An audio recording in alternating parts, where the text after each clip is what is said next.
नमस्कार। आज म फेरि मलद्वार सम्बन्धी बिरामीहरूको लागि एउटा सुझाव लिएर आएको छु। यो बीचमा म मकवानपुर जिल्ला र चितवन जिल्लाका केही यस्ता बिरामीहरूको उपचार गरे जुन बिरामीहरू पाइल्सको अपरेसन गराउनको लागि आफू बस्ने ठाउँभन्दा धेरै टाढाको सहरहरूमा गएर जानुभएको थियो। त्यहाँबाट अपरेसन गराएर आफ्नो घर फर्कनुभयो।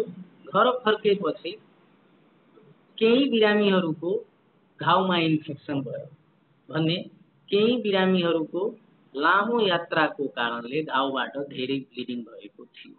पछि कतैबाट जानकारी पाएर उहाँहरू म कहाँ आउनुभयो र उहाँहरूको फेरि पुरा उपचार मैले गरे, रोग निको पारेर पठाएँ।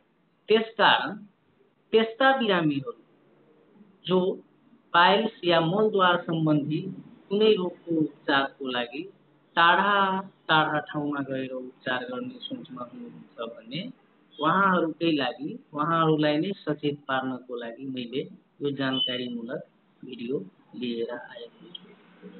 टाढाको सहरमा धेरै ठुलो सहरमा प्र्याक्टिस गर्ने डाक्टरले मात्रै राम्रो उपचार गर्छ भन्ने सोच अब त्याग्नु पर्यो।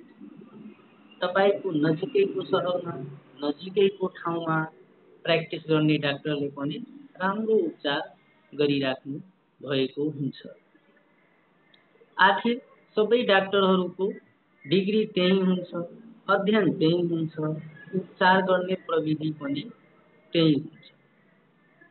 मलद्वार सम्बन्धी रोगको अपरेसन तपाई त्यो क्लिनिक वा अस्पतालमा गएर मात्रै गर्नुस् जहाँ भोलि गएर तपाईको घाउमा इन्फेक्सन भयो, केही समस्या आयो भने तपाई पटक पटक त्यहाँ सजिलै गरी जान सक्नुहुन्छ र डाक्टरसँग सम्पर्क गर्न सक्नुहुन्छ। त्यति टाढा गएर नगर्नुस् कि भोलि गएर घाउ बिग्रियो भने त्यो क्लिनिक वा अस्पतालसम्म तपाई जाने सोच्न पनि सक्नुहुन्न। पटक पटक यदि जानु पर्यो, डाक्टरसँग सम्पर्क गर्नु पर्यो भने त्यो जान सक्ने कुरा सोच्न पनि सक्नुहुन्न। आखिर अरू डाक्टरकै सहारा लिनुपर्ने हुन्छ।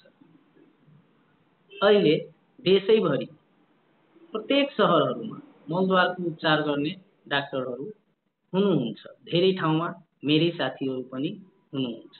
त्यही भएर तपाईहरू मलद्वार सम्बन्धी रोगहरूको उपचार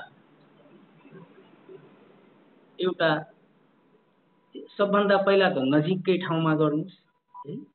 दक्ष चिकित्सक हुनु पर्यो, राम्रो सेटअप हुनु पर्यो। त्यो ठाउँमा आरामले उपचार गराउँदा हुन्छ। टाढा गएर शरीरलाई दुःख दिने र पैसाको बर्बादी गर्ने काम त्याग्नुस्। धन्यवाद।